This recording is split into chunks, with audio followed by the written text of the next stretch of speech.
Magandang araw po sa lahat ng ating mga tagapakinig na patuloy sumusubaybay at nag-aabang sa mga kwento ng pag-ibig, pagtitiis at muling pagbangon. Maraming salamat sa inyong walang sawang suporta. Ngayong araw, sisimulan natin ang isang kwentong maghahatid sa inyo ng iba't ibang emosyon. Mula sa pait ng tadhana hanggang sa tamis ng paghihiganti at pagpapatawad.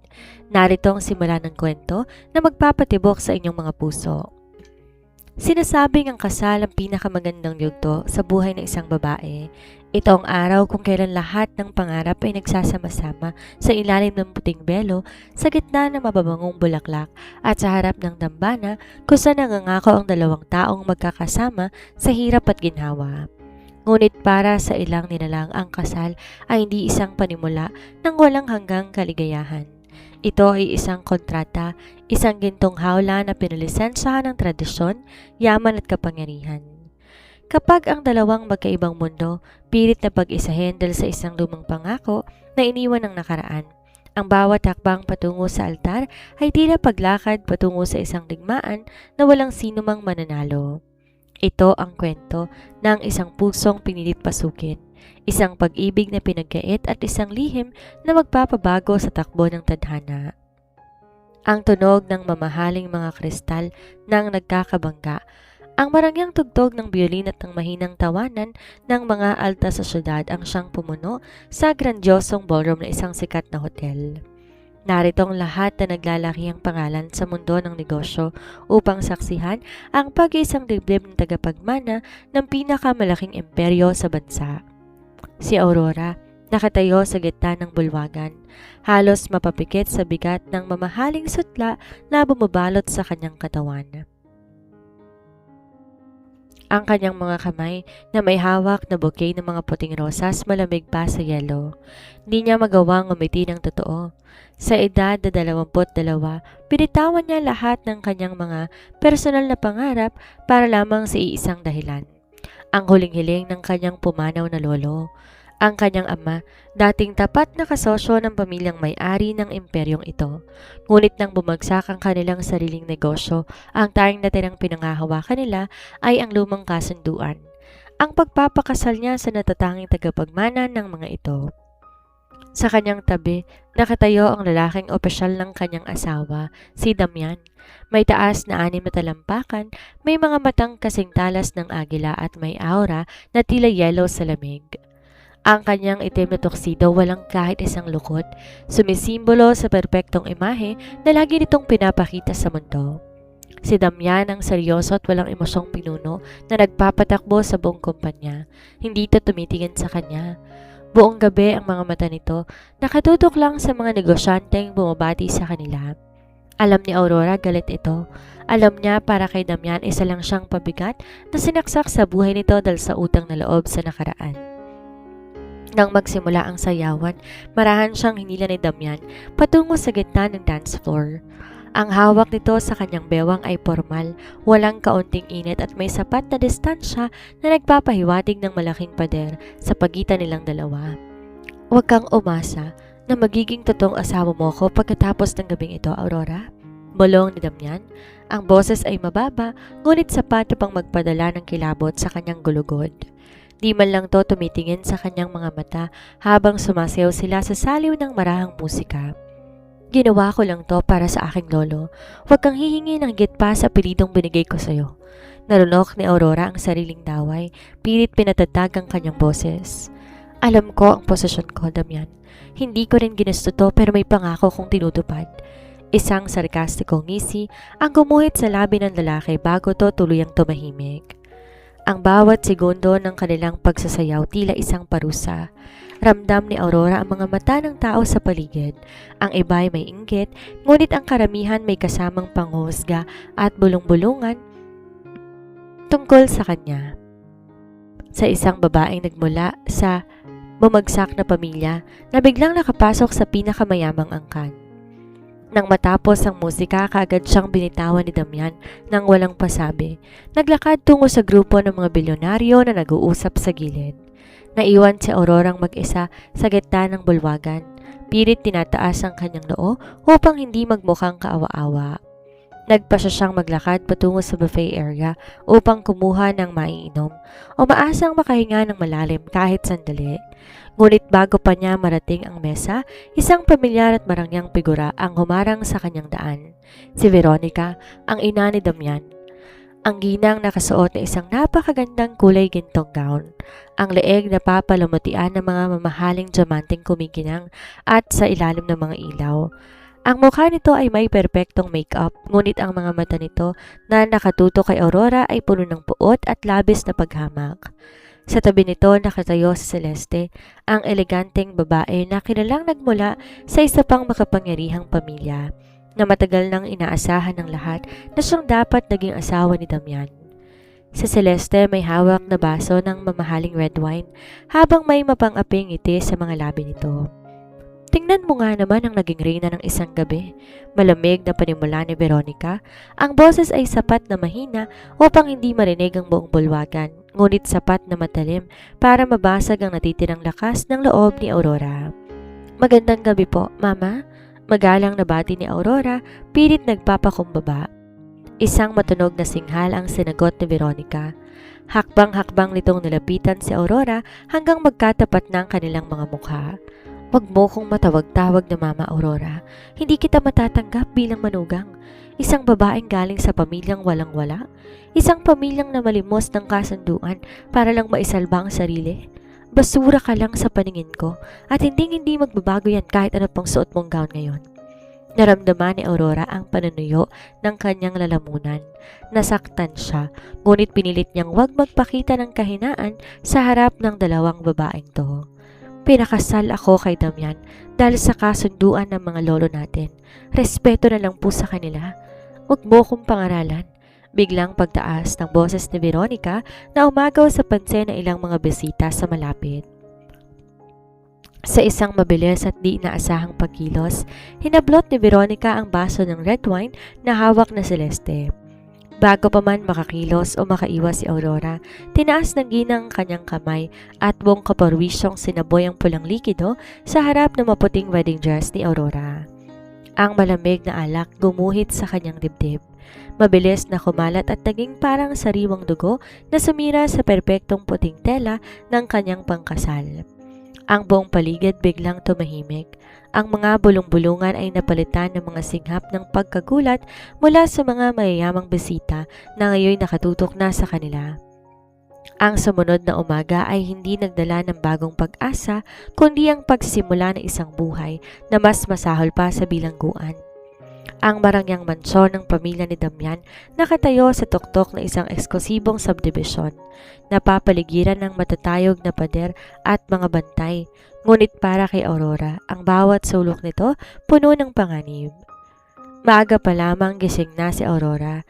Hindi siya dinalaw ng antok sa malawak at malamig na silid na binigay sa kanya. Hindi siya tinabihan ni Damian, Simon magdamag. Pagka-uwi nila mula sa reception, dumiretso ito sa sarili nitong master's bedroom sa kabilang pakpak ng mansyon nang walang niisang sulyap sa kanya. Pababa pa lang si Aurora sa tambuhalang hagdanan na gawa sa marmol nang marinig niya ang kalansing ng mga kubyertos mula sa dining area. Nadatnan niya doon si Veronica, parehong nagkakape habang nagbabasa ng tablet. Kasama nito si Celeste na tila doon na din nag-aalmusal.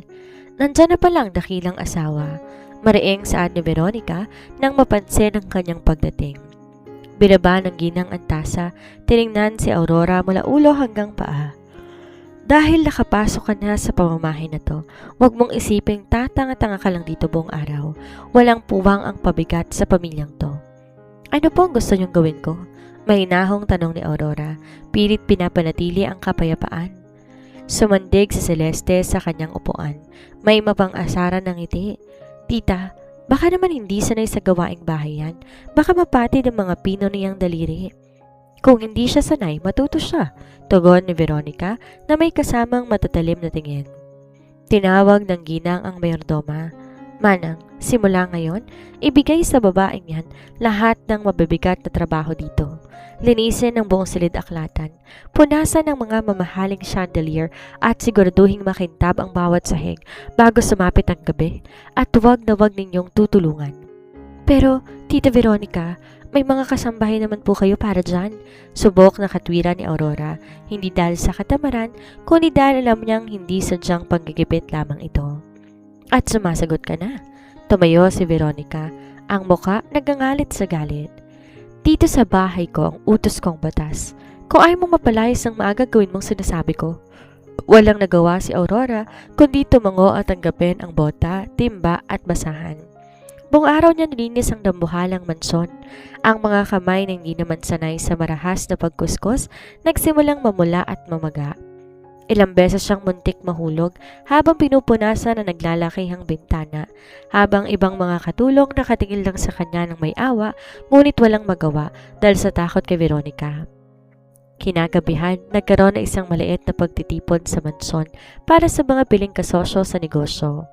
Pagod na pagod si Aurora, ngunit sa pilitan siyang pinababa ni Veronica upang magsilbi ng mga inumin. Di siya pinakilala bilang asawa ni Damian.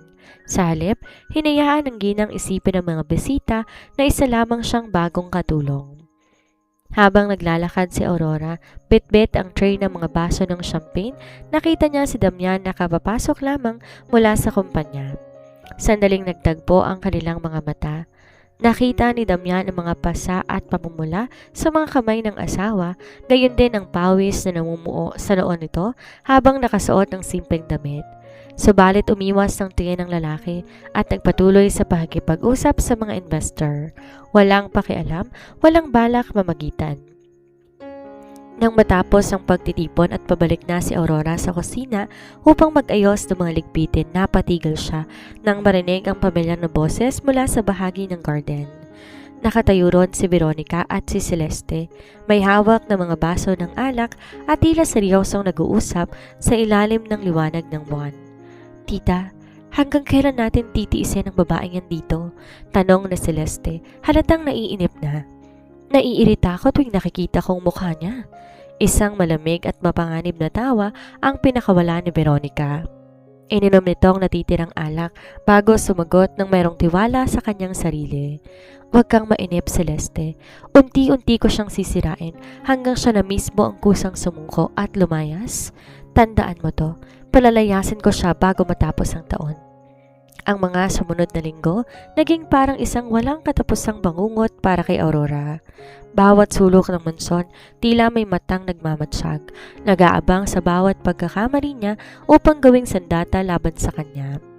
Ngunit sa kabila ng pisikal na pagod, mula sa walang tigil na utos ni Veronica, pinili niyang magtiis, umaasang balang araw, makikita rin ni Damian ang kanyang halaga o kahit man lang katotohanan. Isang hapon, habang abala si Aurora sa pag-aayos ng mga bulaklak sa malawak na salas, dumating si Celeste. May dalatong mamahaling bag at pumasok na tila ba siya ang may-ari ng bahay. Dire-diretso to sa silid ni Veronica at pagkalipas ng ilang minuto, bumaba ring muli kasama ng ginang. Ngunit sa pagkakataong to may bakas na ng galit at pagpapanik sa mukha ng matanda. Nasaan ang emerald necklace ko? Bulyaw ni Veronica habang pababa ng hagdan. Ang boses nito ay umalingaw-ngaw sa buong mansyon dahilan upang magkatipon-tipon ng mga kasambahay sa salas. Yon ang paborito kong kwintas na pamana pa ng pamilya namin. Sinong kumuha? Tita, kalma lang po, wika na Celeste. Pilit na nag-aalala ngunit may nakatagong ngiti sa mga labi. Sino po bang pumasok sa silid ninyo kaninang umaga para maglinis? Hindi ba't ang babaeng yan? Sabay turo nito kay Aurora. Napaangat ang tingin ni Aurora, gulat sa akusasyon. Hindi ko po ginalaw ang mga alahas ninyo, Tita Veronica. Nagpunas lang ako ng mga kasangkapan at tumabas din kaagad. Sinungaling, sigaw ni Veronica. Ikaw lang ang may motibo dito dahil galing ka sa pamilyang naghirap. Baka naman naghahanap ka ng mabilis na paraan para mabawi ang yaman ninyo. Sakto naman, bumukas ang dambuhalang pinto ng mansyon at niluwa nito si Damian. Kakapasok lang mula sa opisina. Agad lumapit si Veronica sa anak. Hawak ang braso nito na tila ba biktima ng isang malaking krimen. Damian, mabutit dumating ka. Ang asawa mo, ninakawan ako. Ang emerald necklace ko nawawala at siya lang pumasok sa silid ko kanina. Pagsusumbong ng ginang. Tumingin si Damian kay Aurora. Ang kanyang mga mata na natiling malamig, walang mababasang emosyon. Totoo ba to, Aurora? Hindi, Damian, maniwala ka sa akin. Hindi ko magagawang magnakaw. Hindi ganyan ang pagpapalaki sa akin ng mga magulang ko. Pagmamakaawa ni Aurora, ang kanyang mga mata nagsisimulang mangilid ang luha. Tumingin siya sa asawa, nagmamakaawa na kahit isang beses lang ipagtanggol siya nito. Ngunit bago pa man makapagsalita si Damian, mabilis sumingit sa Celeste. Kung talagang hindi mo kinuha, bakit di natin ipahanap sa mga bodyguard ang silid mo? Doon natin makikita ang katotohanan. Sumamang lahat sa maliit na silid ni Aurora sa dulo ng pasilyo. Pilit binaligtad ng mga tauhan ni Veronica ang kanyang kama, ang cabinet at ang kanyang mga personal na gamit.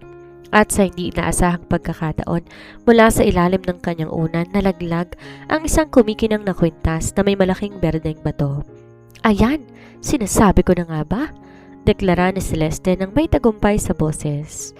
Napatakip ng bibig si Aurora, batid niyang set up ang lahat, isang maraming plano upang tuluyan siyang sirain.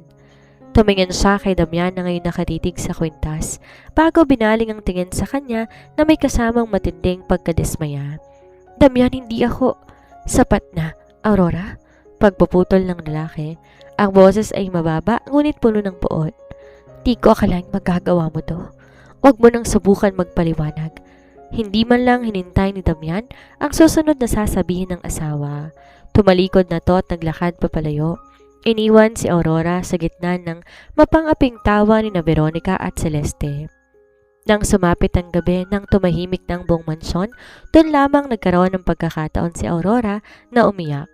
Pumasok siya sa banyo ng kanyang silid, sinarado ang pinto at doon humagulhol ng mag-isa. Ang sakit ng hindi pinaniniwalaan ng sariling asawa ay mas matindi pa sa anumang pisikal na pagod na kanyang naranasan. Ramdam na ramdam niya ang labis na pangungulit at kawalan ng kakamping lumaban. Habang nakaupo sa malamig na sahig ng banyo, nakaramdam siya ng bahagyang pagkahilo at pagkasuka. Ilang araw na rin niyang napapansin ang kakaibang pakiramdam ng kanyang katawan, ngunit binaliwala niya to dahil sa stress. Nilaksan niya ang kanyang loob, kinuha mula sa kanyang bag ang isang maliit na kahon na binili niyang palihim noong isang araw, isang pregnancy test kit. Sa nanginginig ng mga kamay, sinunod niya ang mga instruksyon at naghintay ng ilang minuto na tila babawat segundo'y isang taon ang katumbas. Nang dahan-dahang iangat ang tingin sa maliit na plastic na aparato, parang huminto ang tibok ng kanyang puso. Sa maliit na screen, malinaw na gumuhit ang dalawang pulang linya. Dalawang guhit, buntis siya. Nagdadalang tao siya sa anak ng lalaking hindi kailanman naniwala sa kanya. Ang hawak na plastic na aparato tila naging pinakamabigat na bagay sa mundo para kay Aurora. Sa gitna ng dilim at lamig ng banyong yon, dahan-dahan gumapang ang isang kakaibang init sa kanyang puso. Isang sanggol, may maliit na buhay na nabubuo sa loob niya. Isang inosenteng nilalang, bunga na isang gabing hindi sila binalak ni Damian. Ngunit isang regalong handa niyang ipaglaban. Sa unang pagkakataon matapos sa ilang buong pagtitiis, nakaramdam siya ng tunay na dahilan para maging matatag. Huwag kang mag-alala, anak, bulong niya habang marahang hinahaplos ang kanyang patag na tiyan. Ang mga luha sa mata niya ay hindi na dahil sa sakit, kung hindi dahil sa pag-asa. Poprotektahan ka ni Mommy. Kahit anong mangyari, hindi kita pababayaan. Naisip ni Aurora baka ito ng pagkakataon para magbagong lahat. Baka kapag nalaman ni Damian na magkakaroon na sila ng anak, matututo tong makinig sa kanya at makita ang katotohanan sa likod ng mga paninira ng kanyang ina. Nagpasya siyang itabi ang pregnancy test sa loob ng kanyang maliit na pitaka, naghihintay ng tamang tiyempo para kausapin ang asawa ng pribado. Ngunit ang tadhana sa loob ng mansyon na yon, laging mas mabilis kaysa sa kanyang mga plano. Kinaumagahan habang nasa opisina si Damian, pumasok si Aurora sa laundry area upang kunin ang ilang natirang gamit. Sa kamalasan, naiwan niya ang kanyang bag sa ibabaw ng mesa sa salas. Doon nag-aabang si Veronica na walang ibang ginawa kundi maghanap ng anumang butas para mapalayas ang manugang. Nang makita ng ginang ang bag, walang pasubali nitong hinalughog ang mga gamit ni Aurora at doon nakuha nito ang maliit na plastic na may dalawang pulang guhit. Pagpasok pa lamang ni Aurora sa salas ay napatigil na siya nang makita si Veronica na nakatayo malapit sa dambuhalang hagdanan. Hawak ang pregnancy test habang ang mukha ay baka sa matinding galit at pandidiri. Ano to, Aurora? Bulyaw ng ginang. Ang boses ay bumasag sa katahimikan ng buong bahay. Buntis ka? Nagpaplano ka ba talagang gamitin ang magiging anak mo para tuluyan makakapit sa yaman ng pamilya mo? Napakurap si Aurora. Nararamdaman ng biglang takot para sa kanyang dinadala. Lumapit siya at sinubukang bawiin ng gamit. Tita Veronica, ibalik ninyo siya sa akin. Anak natin yan ni Damian. Apo ninyong dinadala ko? Apo? Isang madilim at nakakangilong tawa ang pinakawala ni Veronica bago nito buong persang itinapon ang aparato sa sahig. Hinding-hindi ko tatanggapin ang batang yan. Hindi ko kailangan ng apo mula sa babaeng katulad mo. Isang magnanakaw, isang oportunista. Hindi nararapat ang dugong galing sa'yo na humalo sa pamilya natin. Huwag niyong idadamay ang anak ko. Sa unang pagkakataon, itinaas ni Aurora ang kanyang boses. Ang kanyang mga mata ay nag-aapoy sa galit ng isang ina na handang pumatay para sa kanyang sanggol. Maaari ninyo kong apihin, pero wala kayong karapatang itakwil ang anak ko. Aba, sumasagot ka na ngayon.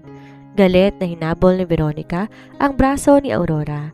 Pilit tong hinihila patungo sa direksyon ng hagdanan. Ngayong araw na to, aalis ka sa bahay na to. Lalayas ka bago pa malaman ni Damian ang tungkol sa basurang yan. Bitiwan niyo ko. Pilit na lalaban si Aurora. Nasa tapat na sila ng ikalawang palapag ng hagdanan. Ang matitigas na marmol ay tila nag-aabang sa ibaba. Sinubukan ni Aurora ang bawin ng kanyang kamay upang protektahan ang kanyang tiyan. Ngunit sa gitna ng kanilang marahas na pagtatalo at paghihilahan, mas lalong nagmatigas ang ginang. Sa isang malakas na tulak ni Veronica upang iwayway ang kamay ni Aurora, nawalan ng balanse ang dalaga. Nanlaki ang mga mata ni Aurora nang maramdaman niyang wala nang natatapakan ang kanyang mga paa. Ang buong paligid tila bumagal habang siya'y tuluyang nahuhulog paatras pababa sa matatarik na baitang ng hagdanan. Bawat bagsak ng katawan sa matitigas na baitang ng marmol tila tunog ng pagkabasag ng kanyang buong mundo. Sa huling sandali, bago tuluyang magdilim ang kanyang paningin sa ibaba ng hagdanan, ang tangi lang nagawa ni Aurora ay iikot ang kanyang katawan, yakapin ng buong lakas ang kanyang tiyan. Ang anak ko! Ang huling bulong na yon ay tuluyang nalunod ng mag-isang pumatak ang dugo mula sa kanyang noo, kasabay ng marahas na pagbaba ng katahimikan sa buong bulwagan. Sa itaas ng hagdan napatakip ng bibig si Veronica. Saglit rumihistro ang takot sa mukha ng ginang. Hindi dahil sa pag-aalala kay Aurora, kundi dahil sa takot na malaman ng kanyang asawa at ni Damian ang kanyang nagawa. Ngunit mabilis ding napalitan ng lamig ang kanyang ekspresyon. Agad nitong tinawag ang pinagkakatiwalaang driver at palihim na pinalabas at walang malay na katawan ni Aurora sa mansyon bago pa man makauwi ang sinuman. Nagising si Aurora sa loob ng isang pampublikong ospital. Ang amoy ng gamot at ang tunog ng heart monitor ang unang bumati sa kanya. Kaagad lumiyab ang takot sa kanyang dibdib. Nanginginig ang kanyang mga kamay habang dahan-dahang tinatama ang palad sa kanyang tiyan. Gising ka na pala, Mrs. Wika ng isang matandang doktor na pumasok sa silid. Ang anak ko po, Doc. Pakiusap, sabihin niyo sa akin. Nanginginig at umiiyak ng pagsasumamo ni Aurora. Huminga na malalim ang doktor, ngumiti ng bahagya. Isang milagro, Mrs. Malakas ang kapit ng sanggol. Nakaligtas ang anak mo sa kabila ng matinding bagsak na dinanas ng katawan mo. Pero kailangan mo na iba yung pag-iingat, iwasan ang labis na stress. Napaiyak si Aurora sa labis na pasasalamat. Niyakap niya ang sarili habang humihikbi.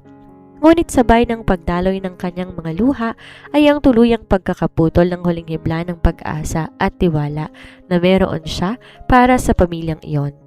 Napagtanto niyang ang pananatili sa mansyong iyon ay nangangahulugan ng kamatayan para sa kanyang anak. Si Veronica handang pumatay at si Damian hindi siya paniniwalaan. 3 araw ang idinilat ni Aurora sa ospital gamit ang kaunting perang na itabi niya sa isang hiwalay na account. Sa huling araw, habang hawak ang ballpen, pinirmahan niya isang pirasong papel na may nakasulat ng mga katangiang katagang tuluyang magwawakas sa kanyang nakaraan.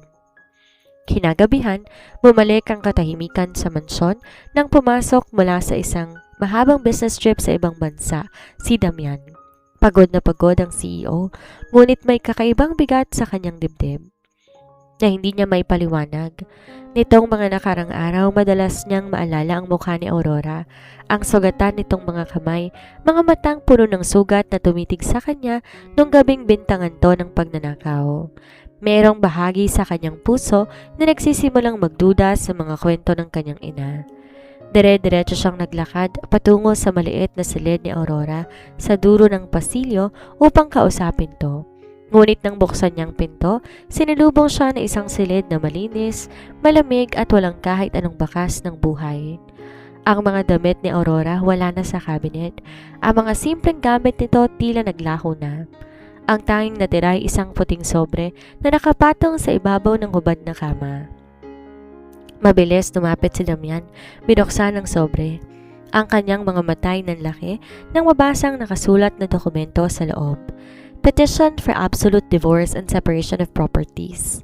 Sa ibaba ay ang malinaw at pamilyar na pirma ni Aurora, kasama na isang maikling sulat na may tigas at lamig na hindi niya kailanman narinig mula sa dalaga. Binabalik ko na sa iyo ang kalayaan na kailanman hindi mo ginustong mawala, Damian. Huwag mo na akong hahanapin pa dahil para sa akin, namatay na ang Aurorang pumasok sa pamamahay na ito. Saan siya nagpunta? Galit na bulyaw ni Damian habang pababa ng hagdan, hawak ang papel.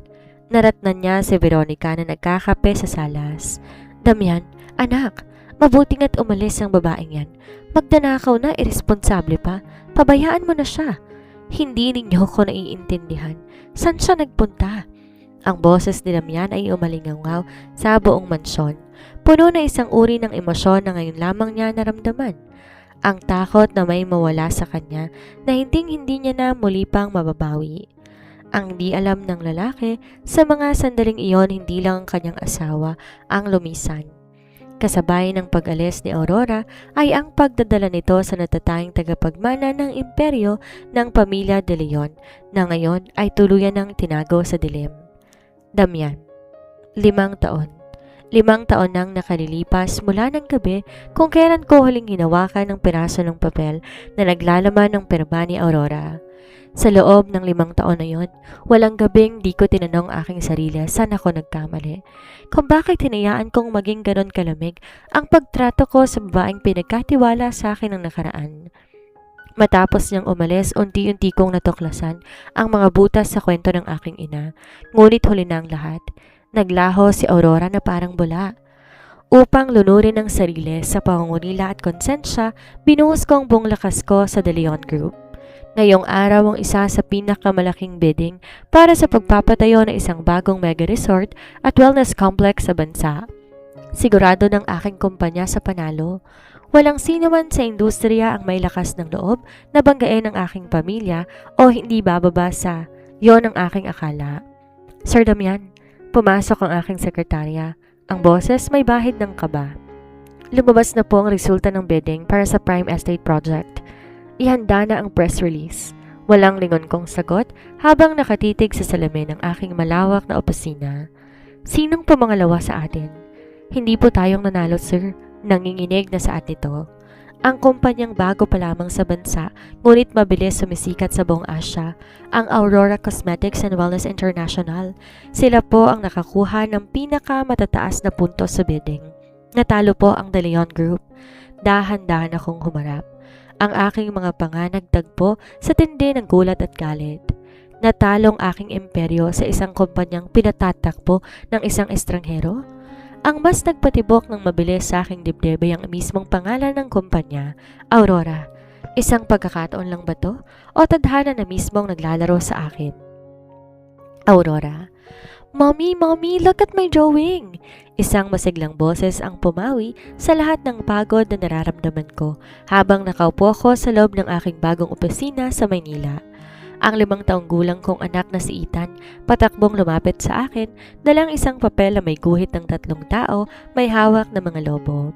Si Ethan, Ang aking lakas, ang aking buhay, at ang natatanging dahilan kung bakit ako bumangon mula sa alabok upang maging isang babaeng di na muling matatapakan ng kahit na sino. Napakaganda naman ang drawing ng aking munting prinsipe. Nakangiti kong saad habang kinakarga ko siya sa aking kandungan at inahaplos ang kanyang malambot na buhok. Sa tuwing tinitingnan ko ang kanyang mga mata, nakikita kong isang pamilyar na talas na matagal ko nang binaon sa 5 taong nakalipas. Kamukhang kamukha niya ang kanyang ama, ngunit hindi malalaman ng pamilyang iyon ang tungkol sa kanya. Mommy, narinig ko po si tita kanina, ang sabi niya, nanalo daw tayo sa malaking laro ngayon? Inosenteng tanong ng aking anak. Oo anak, nanalo si mommy, bulong ko habang umihigpit ang aking yakap sa kanya. Hindi lang to isang simpleng tagumpay sa negosyo, ito ang unang hakbang ng aking pagbabalik. Ang Aurora Mendoza na mahinhin, takot at tahimik na umiiyak sa sulok ng mansyon ng pamilya De Leon ay matagal nang namatay sa hagdanang yon. Ang kaharap nila ngayon ay ang CEO ng Aurora Cosmetics, isang babaeng may sapat na yaman, kapangyarihan at talino upang higitan ang imperyong minsan ang nagtangkang sumira sa aking buhay. Di ko ginustong maghiganti. Ngunit kung ang tanging paraan upang maprotektahan ko si Ethan ay ang ipakita sa kanila na mas mataas na ako sa kanila, gagawin ko. Handa akong harapin ang nakaraan. Damian's POV. Ang marangyang Grand Ballroom ng Shangri-La na pupuno ng mga pinaka-maimpluwensyang tao sa mundo ng negosyo.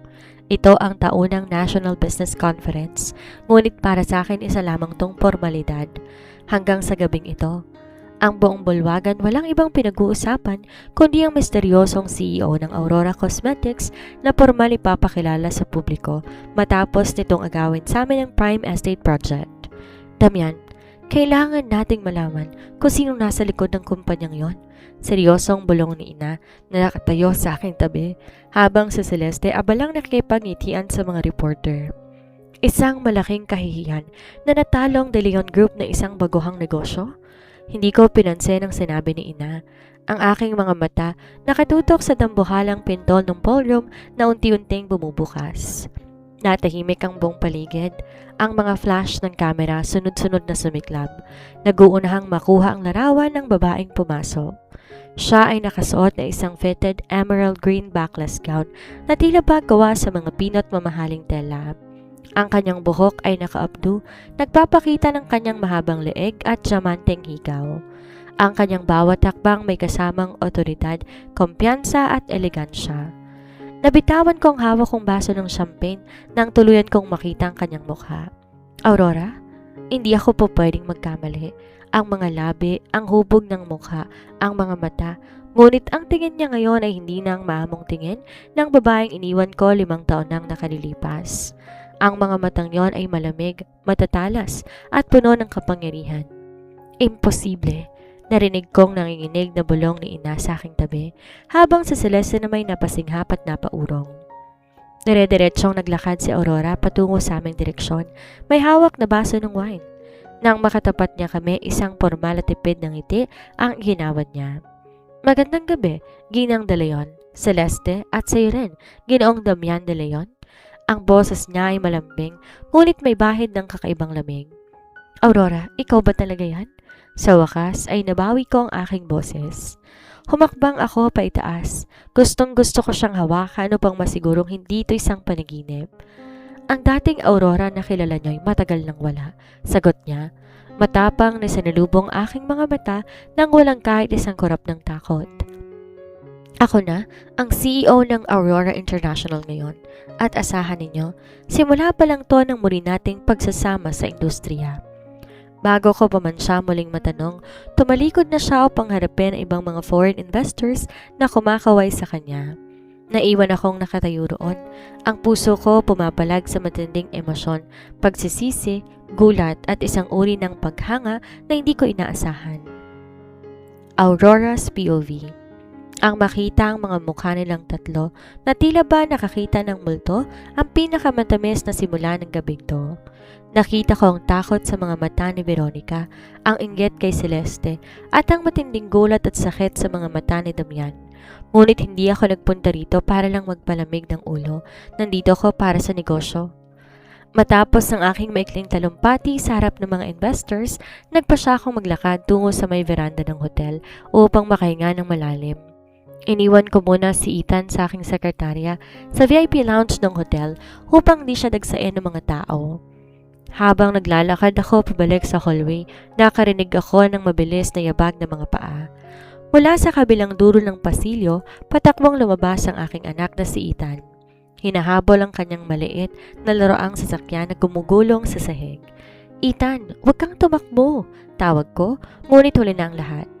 Sa mabilis na pagliko ni Ethan sa kanto ng pasilyo, dire-diretso siyang nakabangga sa isang matangkad na figura na naglalakad din doon. Dahil sa lakas ng impact, napaw pong aking anak sa carpeted na sahig. "Ouch!" Bulong ng maliit kong anak habang hawak ang kanyang tuhod.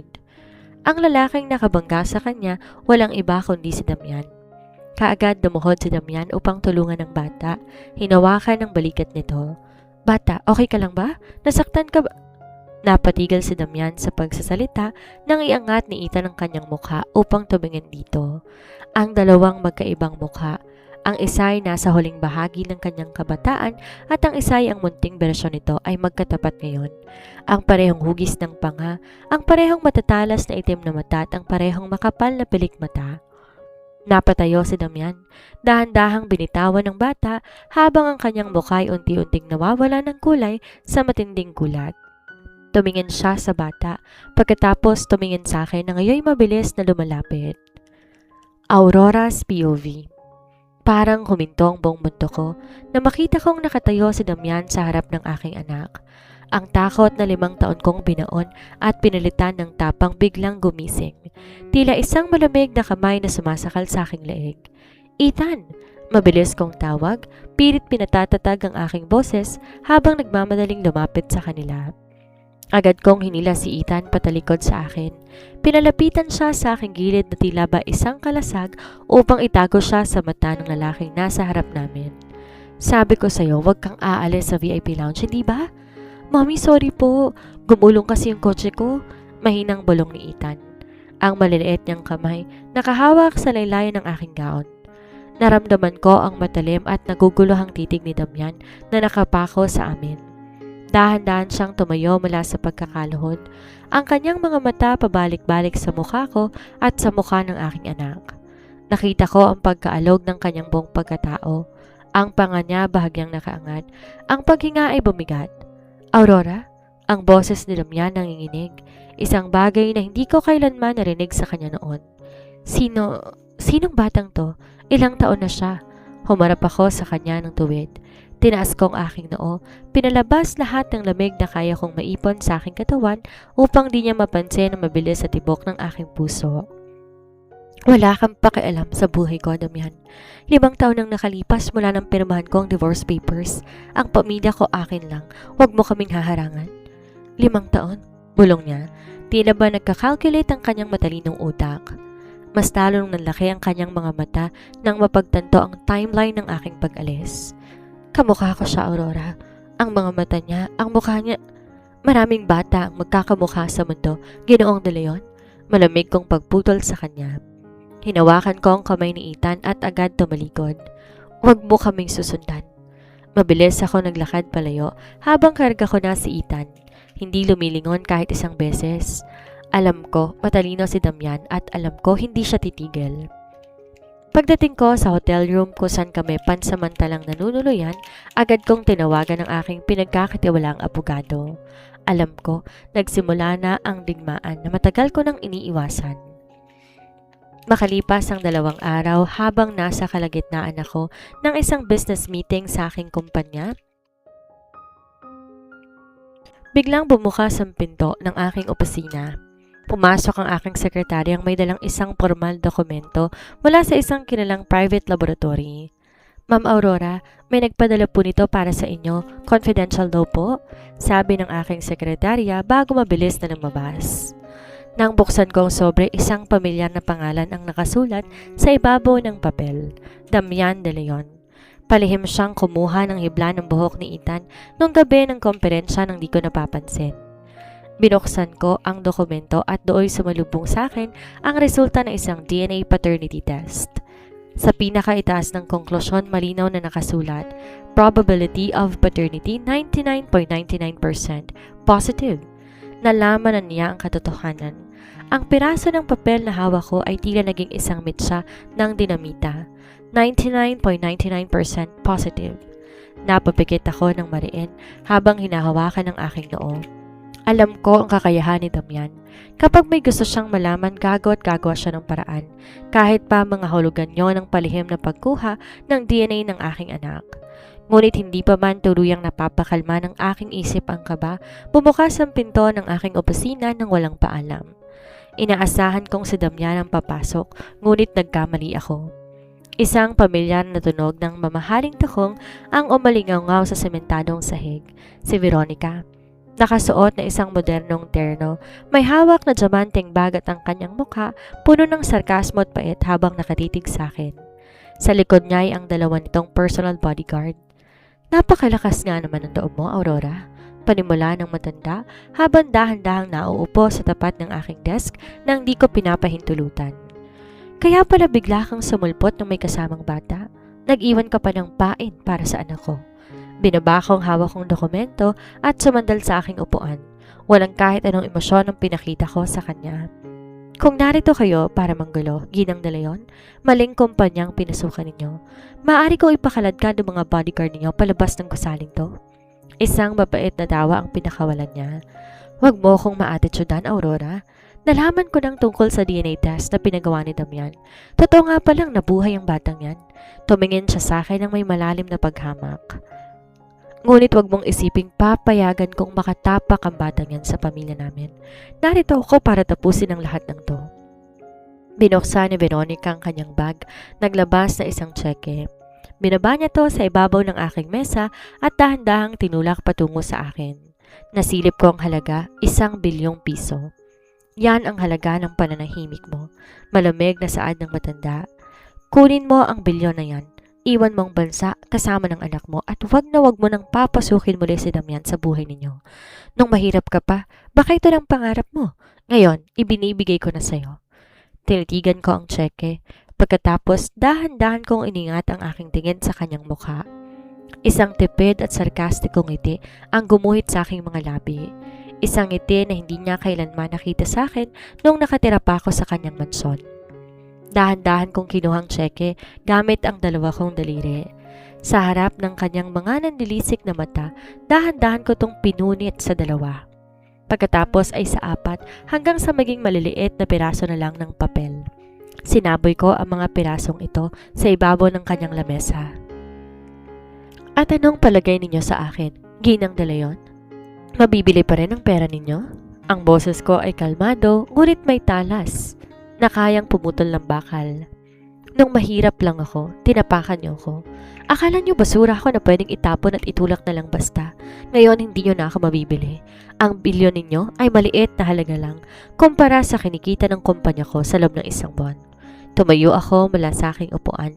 Pinatong ang dalawa kong kamay sa mesa at sinalubong ang nanginginig niyang titig. Hinding-hindi niyo makukuha si Ethan at hinding-hindi ko hahayaan na hawakan ng marumi ninyong kamay ang buhay naming mag-ina. Nanginginig ang aking mga kamay habang hawak ko ang folder na naglalaman ng ulat ng aking private investigator. Sa loob na 5 taon, binalot ko ang aking sarili sa trabaho. Pilit pinaniniwalaan ng naratibo ni Mom na si Aurora ay isang oportunistang umalis dahil hindi niya nakuhang yaman ng aming pamilya. Ngunit ngayong gabi, ang bawat pahina ng ulat na ito ay tila isang malakas na sampal na gumising sa akin mula sa isang mahabang pagkakahimbing. Di lang basta umalis si Aurora. Pinasok ng aking investigator ang mga lumang file ng pampublikong ospital kung saan siya dinala 5 taon nang nakalilipas. Nakalakip doon ang mga larawan ng karangyaan ng kanyang mga pasa, ang ulat ng pinsala sa kanyang katawan matapos siyang mahulog sa hagdanan at ang medical na record ng kanyang pagbubuntis. Kasama rin sa folder ang isang audio recording mula sa isa sa mga dating kasambahay na natakot magsalita noon ngunit ngayon ay umamin na sa ilalim ng bayad ng aking tauhan. Sinaksak ko ang USB sa aking laptop. Ang boses ni Mom na nakuha mula sa isang lumang file ng CCTV na palihim tinabi ng mayordoma bago to burahin ay umalingaw-ngaw sa aking opisina. Hinding-hindi ko tatanggapin ang batang yan. Hindi ko kailangan ng apo mula sa babaeng katulad mo. Lalayas ka bago pa malaman ni Damian ang tungkol sa basurang yan. Kasunod nun ang tunog ng kalabog, ang tunog ng pagbagsak ni Aurora. Putla, ang tanging salitang lumabas sa aking bibig, napalitan ni isang matinding galit na hindi ko kailanman naramdaman sa buong buhay ko. Ang sarili ko mismong ina ang nagtangkang pumatay sa aking anak.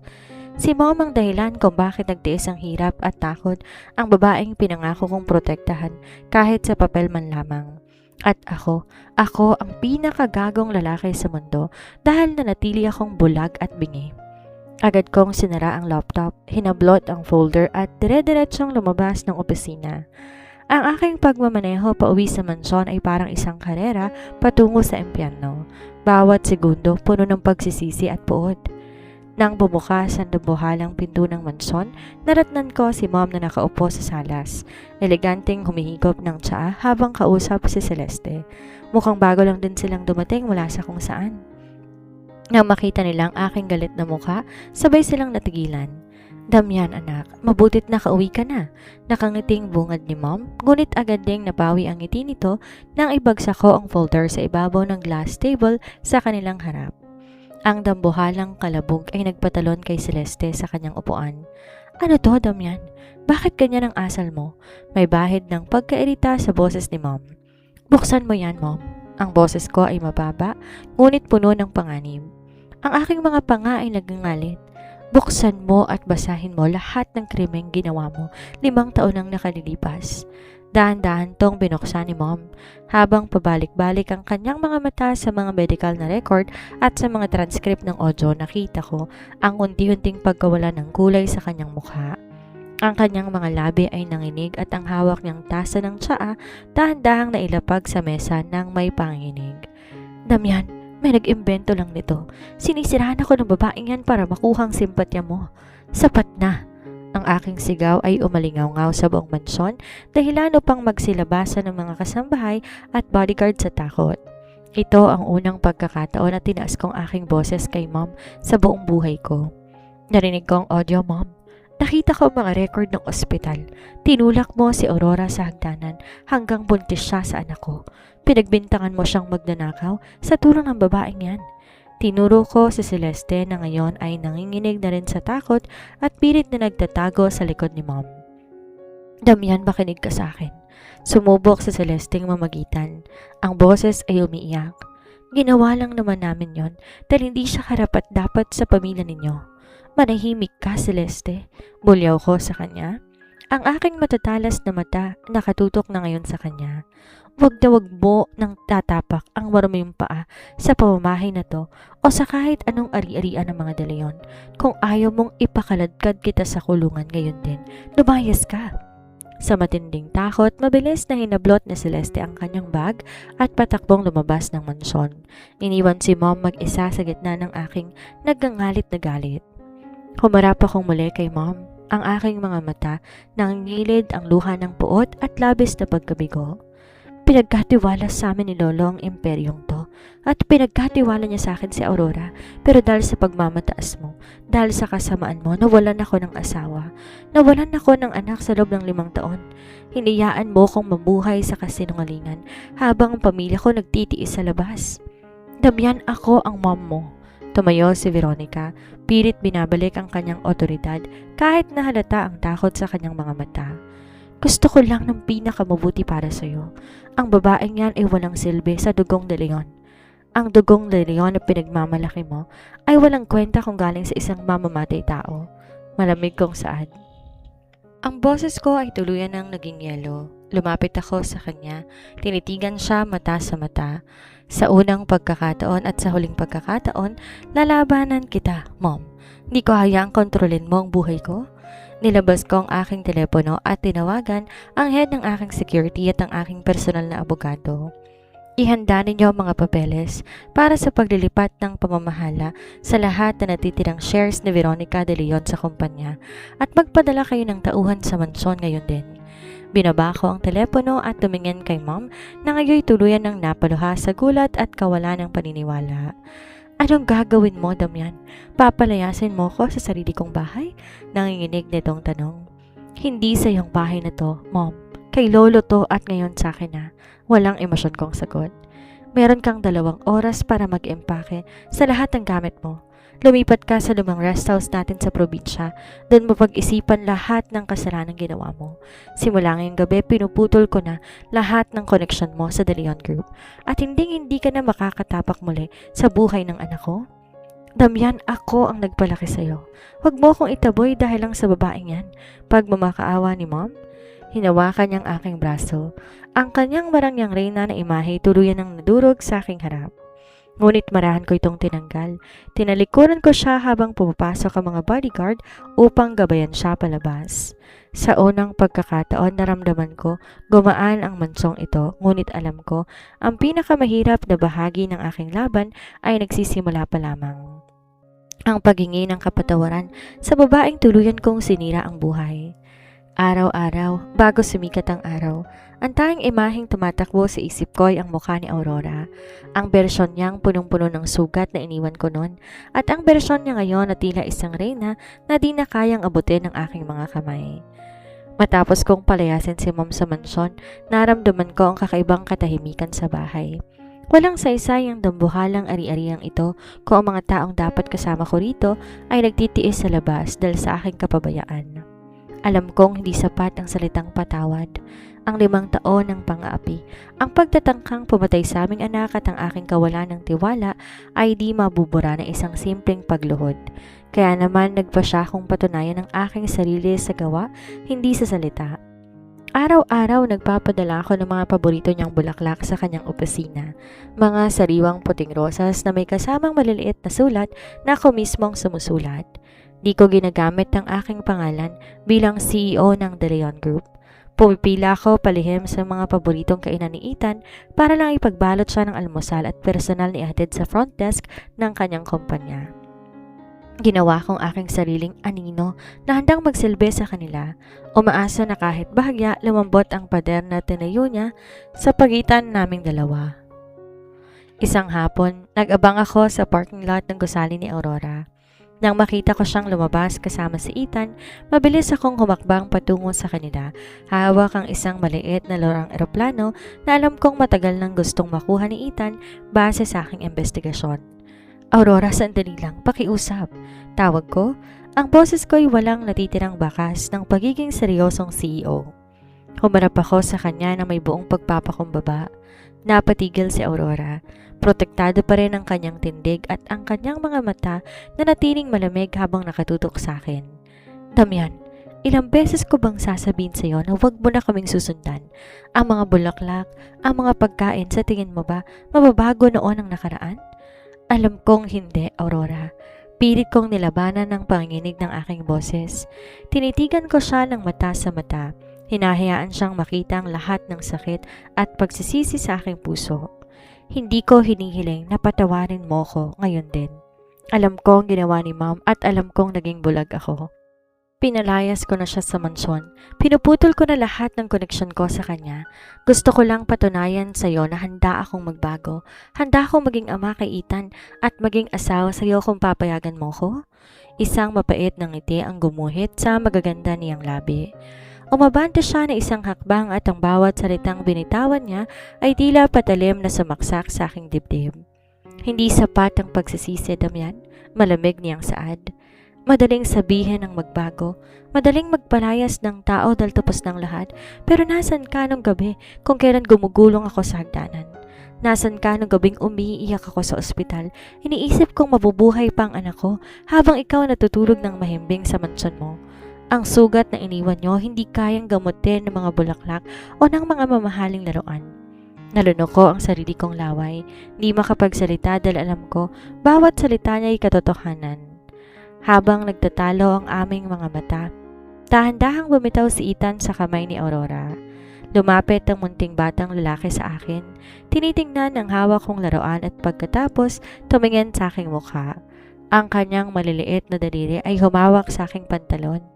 Kinarap niya ang kanyang malalaking itim na mata, ang mga matang kamukhang kamukha ng sa akin at sa unang pagkakataon, binigkas niya ang salitang nagpatigil sa tibok ng aking puso at nagpadaloy ng mga luha sa aking mga mata. Daddy, Mahinang tawag ni Ethan habang nakatingala sa akin. Ikaw po ba ang daddy ko na nasa picture ni mommy? Ang salitang binitawan ng aking anak ay tila isang malakas na kulog na yumanig sa buong pagkatao ko. Daddy, ang letrang yon na 5 taon kong pinagkait. Ang letrang pilit kong tinatago sa likod ng mga lumang larawan at mga kwentong gawa-gawa ay lumabas sa bibig ni Ethan nang walang pag-aalinlangan. Nakita ko ang biglaang pagbagsak ng mga luha mula sa mga mata ni Damian habang dahan-dahan siyang lumuluhod upang yakapin ang aming anak. Hihilahin ko sana si Ethan pabalik, ngunit nang makita ko ang higpit ng yakap ni Damian at ang mahinang paghikbi ng lalaking minsan kong inakalang gawa sa yelo, napatigil ako. Ang galit sa puso ko naroon pa rin, subalit ang pagiging ina ko ang nagpapaalala sa akin na may karapatan ng aking anak sa isang ama. Ngunit hindi yun nangangahulugan na madali kong bibigay ang aking tiwala. Lumipas ang ilang linggo, habang pilit kong inaayos ang aking emosyon, isang hindi naasahang bagyo ang muling nabuo sa labas. Isang umaga nagising na lamang ako, trending ang pangalan ko at ang aking kumpanya sa lahat ng social media platforms at news outlets. Si Celeste, gamit ang impluwensya ng kanyang pamilya at ang natitirang koneksyon ng pinalayas na si Mom, ay nagpatawag ng isang eksklusibong panayam sa telebisyon. Doon, buong kasinungalingan niyang sinasalaysay na ako raw ay isang maninira ng pamilya, isang oportunista na ginamit ang isang hindi tiyak na bata upang nakawan ng shares at pag-aari ang pamilya de Leon, at pinuweras ako di umano si Damian na itaboy ang sarili nitong ina. Ma'am Aurora, nagkakagulo po ang mga reporter sa labas ng hotel kung saan gaganapin ang press conference natin para sa bagong produkto. Natatarantang ulat ng ating sekretarya sa telepono. Sinasabi po nila na peke ang DNA test at baka raw po pinilit ninyo si Sir Damian. Isang malamig na ngiti ang gumuhit sa aking mga labi. Umupo ako ng tuwid sa aking swivel chair, tinignan ang aking refleksyon sa salamin. Celeste, Veronica, akala nyo ba ako pa rin ang takot na Aurora na pwedeng idaan sa marunuming laro ng media? Ipagpatuloy ang press conference. Utos ko ng may buong otoridad sa aking boses. At ihanda mong projector, may mga files akong ipapadala sa'yo. Oras na para tapusin ang palabas na to. Pagdating ko sa Grand Hall, sinalubong ako ng sunod-sunod na flash ng mga kamera at sabay-sabay na sigaw ng mga tanong ng mga mamamahayag. Sa gilid ng bulwagan, nakita ko si Celeste nakatayo kasama ng kanyang mga abogado. May mapang-aping ngiti sa kanyang mga labi. Tila ba sigurado na sa aking pagbagsak. Si Mom naman nalaman kong nakatutok din sa telebisyon mula sa kanyang pinagtataguan sa probinsya. Umakyat ako sa podium, eleganteng inayos ang aking mikropono at tinarap ang buong bansa nang walang kahit isang bakas ng kaba. Alam kong naririto kayong lahat dahil sa mga akusasyong pinalaganap ni Celeste at ang dating ginang ng pamilya de Leon. Panimula ko, ang boses ko ay umalingaw-ngaw ng may kakaibang tapang sa buong silid. Sinasabi ninyo na ako ay magnanakaw? Sinasabi ninyong peking heir si Ethan? Ngayong araw ibibigay ko sa inyong totoong eksklusibong balita. Sumenyas ako sa aking sekretarya. Sa isang segundo, ang dambuhalang screen sa likod ko ay nagpakita ng mga dokumentong 5 taon kong tinabi. Ang medikal na ulat ng aking pagkakabuwal sa hagdanan ng mansyon, ang sertipikadong kopya ng orihinal na DNA test mula sa 3 magkakaibang kilalang laboratorio, at ang pinakamatindi sa lahat, ang audio at video file kung saan malinaw maririnig ang boses ni Mom na nag-uutos palayasin ako at tinutulak ako, kasama ng pag-amin ng mga bodyguard na binayaran na Celeste upang ilagay ang emerald necklace sa aking silid noon. Natahimik ang buong press conference. Ang mga reporter napanganga at si Celeste biglang napaatras. Ang kanyang mukha ay nawala ng kulay habang kanyang mga abogado nagsimula ng magbulungan sa tindi ng ebidensya. Isa tong krimen na pambansang telebisyon ang nakasaksi. Ngunit bago pa man makapagtanong ang sino man, bubukas ang dambuhalang pinto sa likod ng bulwagan. Pumasok si Damian, nakasuot ng kanyang formal na suit, ngunit ang kanyang mga mata ay nakatutok lamang sa akin. Naglakad siya sa gitna ng pasilyo, sa harap ng lahat na umiikot na kamera ng media. Dire-diretso siyang pumunta sa tapat ng aking podium. Sa harap ng buong bansa, sa harap ng milyon-milyong taong nanonood ng live broadcast, ang makapangyarihan at kilalang cold na CEO ng De Leon Group dahan-dahang binaba ang kanyang katawan at tumuhod sa aking harap. Ang buong bulwagan na pasinghap. Ang mga flash ng kamera naging mas mabilis at mas nakasisilaw. Damian, bulong ko, gulat sa kanyang ginawa. Hindi peke ang anak ko at hindi oportunista si Aurora, deklara ni Damian. Ang kanyang boses ay nanginginig ngunit sapat na malakas upang marinig ng lahat sa pamamagitan ng mga mikropono. Nakatingala siya sa akin, ang mga matay puno ng pagsusumamo at tapat na pagmamahal. Ako ang nagkamali, ang pamilya ko ang nagkasala sa kanya at narito ako ngayon hindi bilang CEO, kundi bilang isang lalaking nagmamakaawa na muling bigyan ng pagkakataon na maprotektahan ng tanging babaeng minahal ko at ang anak na hindi ko kailanman dapat iniwan. Damian's POV. Ang init ng hapon sa malawak na hardin ng De Leon Estate ay may kasamang malambing na ihip ng hangin. 5 taon nang nakalilipas ang lugar na to, tila isang malaking sementeryo ng aking mga pangarap. Isang malamig na monumento ng kasakiman at pagmamataas na tinayo ng aking pamilya. Ngunit ngayon ang mga tuyong halaman, napalitan ng mga sariwang puting rosas. Ang paboritong bulaklak ng babaeng kailanman ay hindi nawala sa aking puso. Matapos ang naganap na press conference, tuluyan ang gumuho ang mundo ni na Celeste at Mom.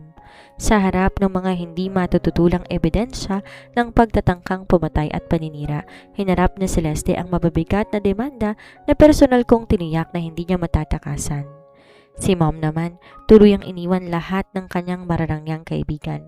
Ang kanyang pangalan na dati kasing kahulugan ng kapangyarihan, naging mantsa na ngayon sa kasaysayan ng alta sosyedad. Ngunit lahat ng tagumpay na yon sa batas at sa media ay walang halaga kung hindi ka mapapanalong nag-iisang laban na natitira, ang laban para sa puso ni Aurora. Nakatayo si Aurora sa gitna ng hardin, nakasuot na isang simpleng puting dress na nagpapakita ng natural niyang kagandahan. Wala nang mabigat na make-up ng isang palaban na CEO. Ang kaharap ko ngayon ay bersyon niya na matagal kong hinahanap. Payapa, maganda, malaya. Sa di kalayuan, maririnig ang masiglang tawa ng aming anak na si Ethan habang hinahabol ang isang tuta sa damuhan. Binabantayan ng aking mga tapat na tauhan. Humakbang ako papalapit sa kanya. Ang aking puso pumapalo ng napakabilis. Nilabas ko mula sa aking bulsang isang maliit na pilus na kahon. Binuksan ko to pang ipakita ang singsing na may simpleng diamante. Di kasing laki o kasing rangya ng singsing na binigay ko sa kanya nung arranged marriage namin, ngunit ang singsing na to ay bili ko gamit ng sarili kong pagmamahal, hindi dahil sa utang na loob o utos ng kasunduan. Dahan-dahan akong lumuhod sa kanyang harap, sa ibabaw ng malambot na damuhan. Noon, sumunod lang tayo sa arranged marriage, Aurora. Panimula ko, ang aking boses ay nanginginig sa tindi ng emosyon habang nakatingala sa kanya. Pinilit sa atin ang isang papel na naging dahilan ng labis mong pagdurusa. Ngayon, narito ako sa harap mo, hindi bilang tagapagmana, hindi bilang CEO ng De Leon Group. Narito ako bilang isang lalaking natutong magmahal sa'yo sa gitna ng pagsisisi at pangungulila. Gusto kong piliin mo ko, hindi dahil sa obligasyon, kundi dahil gusto mo kong makasama sa pagbuo ng bukas. Tinitigan ko ang lalaking nakaluhod sa aking harap, si Damian, ang seryoso, malamig at makapangyarihang bilyonaryo na minsan kong kinatakutan at iniyakan sa sulok ng mansong ito. Nakita ko ang tapat na pagsusumamo sa kanyang mga mata, ang mga luhang nagbabadya sa kanyang mga pilik mata at ang bahagyang panginig ng kanyang mga kamay na hawak ang singsing. Matagal akong tumahimik. Ang bawat segundo ng aking katahimikan ay tila isang parusa para sa kanya. Ngunit ginamit ko ang mga sandaling yon upang balikan ang lahat ng aking pinagdaanan. Naalala ko ang sakit at pagbagsak ng nakaraan. Ang lamig sa ospital, ang hirap ng pagpapatakbo ng negosyo habang nagpapalaki ng anak ng mag-isa. Ngunit kasabay noon, nakita ko rin ang kanyang mga gawa nitong mga nakaraang buwan. Ang pagtayo niya para sa amin laban sa sarili niyang ina. Ang pagluhod niya sa harap ng buong press conference at ang walang kapantay na pagmamahal na binibigay niya kay Ethan araw-araw. Ang pagpapatawad ay hindi nangangahulugan na nakalimutan ko ng nakaraan. Ito ay nangangahulugan lamang na handa akong pakawalan ng bigat upang makahakbang pasulong. Isang matamis at totoong ngiti ang dahan-dahang gumuhit sa aking mga labi. Inabot ko ang kanyang kamay at dahan-dahan ko siyang pinatayo. Hindi dahil asawa kita noon, Damian, kundi dahil napatunayan mo na karapat-dapat ka ngayon. Mahina akong saad. Ang aking boses ay puno ng emosyon. Pinatunayan mo sa akin na kaya mong maging kalasag ng anak natin at kaya mo kong protektahan sa mga oras na walang-wala ako. Tinatanggap ko ang singsing na ito, Damian. Pipiliin kita ngayon. Isang malakas na palakpakan ang umalingaw mula sa gilid ng hardin. Ang aking mga tapat na kaibigan, ang mga abogado at ang mga kasambahay na naging saksi sa aking muling pagbangon ay naroon pala at nanonood. Mayroong mga luhang dumadaloy sa kanilang mga mata dahil sa galak. Bago pa man muling makapagsalita si Damian, narinig namin ang malamig na yabag ng maliliit na paa. Patakbong lumapit si Ethan sa amin, ang kanyang mukha puno ng inosenteng ngiti habang hawak ang aking palad at kamay ni Damian. "Mommy! Daddy!" Nakangiting tawag ng aming anak. Pinagdikit ang aming mga kamay sa kanyang maliit na dibdib. "Pwede na ba tayong maging totoong pamilya? Hindi na po ba aalis si Daddy?" Napaluhana ng tuluyan si Damian. Agad niyang binuhat si Ethan, niyakap kaming dalawa ng sabay ng napakahigpit. "Hinding-hindi na aalis si Daddy, anak. Poprotektahan ko kayo ni Mommy habang buhay." Habang nakasandig ang aking ulo sa balikat ni Damian, tumingin ako ng bahagya patungo sa dambuhalang mansyon ng mga De Leon. Sa isa sa mga bintana sa itaas ng palapag, tila nakita ko ang anino ni Mom na nakatutok mula sa malayo. Isang paglalarawan ng isang reynang nawalan ng kaharian dahil sa kanyang sariling pagmamataas at pagkontrol. Napagtanto ko na ang tunay na kayamanan ay hindi nasusukat sa bilyon-bilyong piso o sa halaga ng pangalan ng isang imperyo, kundi sa katatagan ng puso na dumaan sa apoy ngunit lumabas ng mas matibay, mas masaya at mas malaya. Sa pagkakataong to, hindi na ako ang babaeng umiiyak sa dilim. Ako na ang matagumpay na negosyante, ang minamahal na asawa at ang inang pinagmamalaki ng aking anak. Ang kwento ng aking pagtitiis ay natapos na at ang yugto ng aming totoong pamilya ay opisyal nang magsisimula. Sa huling pagkakataon, ang kwentong to ay nag-iiwan ng isang mahalagang aral. Ang tunay na kapangyarihan ay hindi matatagpuan sa yaman o paghihiganti, kundi sa katatagan ng puso na kayang bumangon mula sa matinding bagyo at magpatawad ng may sapat na karunungan para sa sariling kapayapaan. Ang bawat pagsubok na pinagdaanan ni na Aurora at Damian ay patunay na ang pag-ibig na dumaan sa apoy ng katotohanan ang siyang mananatiling pinakamatibay na pundasyon ng isang buong pamilya. Buong puso po kaming nagpapasalamat sa inyong walang sawang pagsubaybay at pakikinig sa bawat yugto ng kanilang makulay na buhay. Ang inyong suporta ay nagbibigay kulay sa kwentong ito ng pagtitiis, tagumpay at wagas na pagmamahal. Hanggang sa muling pagkikita.